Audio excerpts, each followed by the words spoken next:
带你走进哥特式大教堂。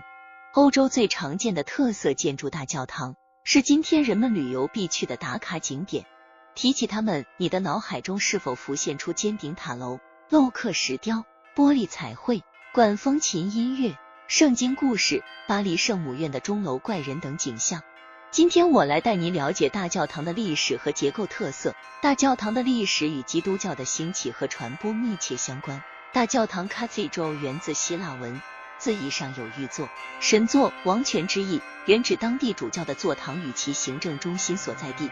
它们不仅是礼拜的场所，也是中世纪城市政治、社会和文化生活的中心。许多城市的发展、社会的权力和繁荣与大教堂的建造息息相关。大教堂的建筑年代因其多样性而不同，但许多欧洲的大教堂大多建于中世纪，大约在11世纪到16世纪之间。这个时期是哥特式建筑风格盛行的时代，许多著名的大教堂如巴黎圣母院、英国伦敦的威斯敏斯特大教堂、德国的科隆大教堂等都建于这个时期。在哥特教堂兴起前的罗马式曾盛行欧洲达2个世纪之久，其简单浑厚的式样将信仰中那种单纯、朴实及宁静气质发挥得淋漓尽致。由于教堂的石质屋顶太沉重，使得支撑它的墙面变得非常厚实。为支持屋顶的重量，窗户不能开得太大，内部一般不太明亮。自公元12世纪中叶起，越来越多的天主教教堂不断被搭建，它们变得越发高大，带有闪耀的彩色玻璃。这种被称作哥特式风格建筑的数量，在仅仅100年间便在法兰西岛地区爆发至2700座左右，随后从巴黎中心向整个欧洲扩散，一直流行到15世纪左右。从空中往下俯瞰这些大教堂，哥特式大教堂与罗马式教堂一样，呈现拉丁十字的形状，就像是一座平躺于大地上的十字架。教堂的入口通常朝西，朝圣者由西向东进入教堂，并向圣城耶路撒冷所在的东方进行朝拜。大教堂的顶部通常采用拱顶或穹顶结构，这种结构能够有效地分担重量，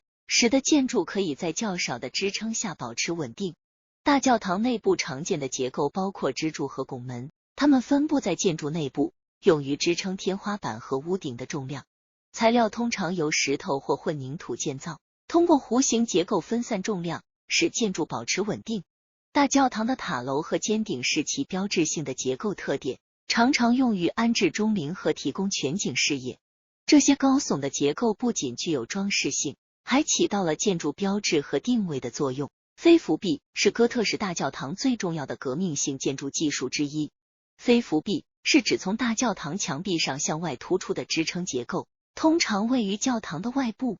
这种技术的实现通常依赖于尖拱形式的结构，如哥特式建筑中常见的尖拱和尖顶。通过这些结构的运用，能够将重量有效地转移到建筑物的支撑点，而不是通过厚重的墙壁来承担全部负荷。由于有了这些飞扶壁及层层由里往外的梁柱，教堂才能摆脱罗马式教堂厚重的墙面，而盖得高耸直入云霄。教堂灿烂多彩的窗玻璃，或许是大多数人对教堂艺术最为深刻的印象。哥特式首要目标便是追求流动、空旷的室内空间，将大量自然光线引入建筑物内部。彩色玻璃确实能带来强烈的视觉冲击，由此透入的五彩光线将整个大堂浸染成一片难以形容的神秘世界，仿佛人间天堂，代表着中世纪人们对天堂的终极向往。彩色玻璃主要描绘圣经中的故事，有关罪孽和救赎、圣徒的传说，为信徒们的生活树立一种道德典范。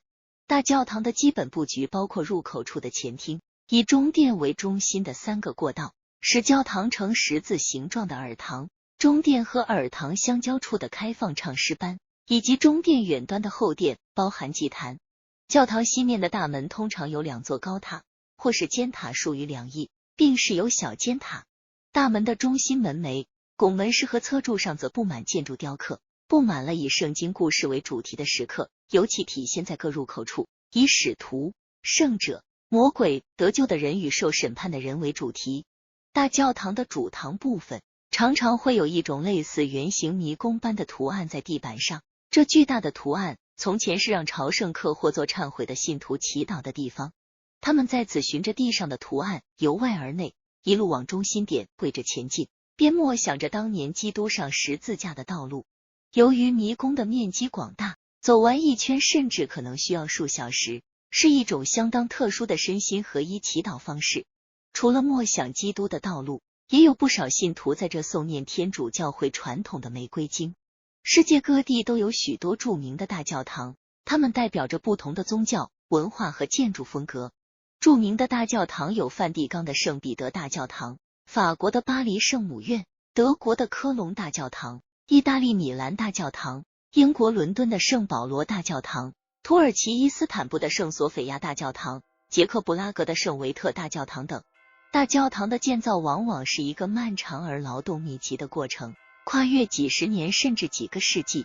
在建造过程中，不同的建筑风格和时代特征相互融合，形成了独特而令人叹为观止的建筑。这些大教堂从12世纪开始建造，到如今历经800多年之雨雪风霜，依然巍峨耸立，其坚固程度及辉煌的艺术成就着实令人惊叹，堪称人类建筑史上的伟大奇迹。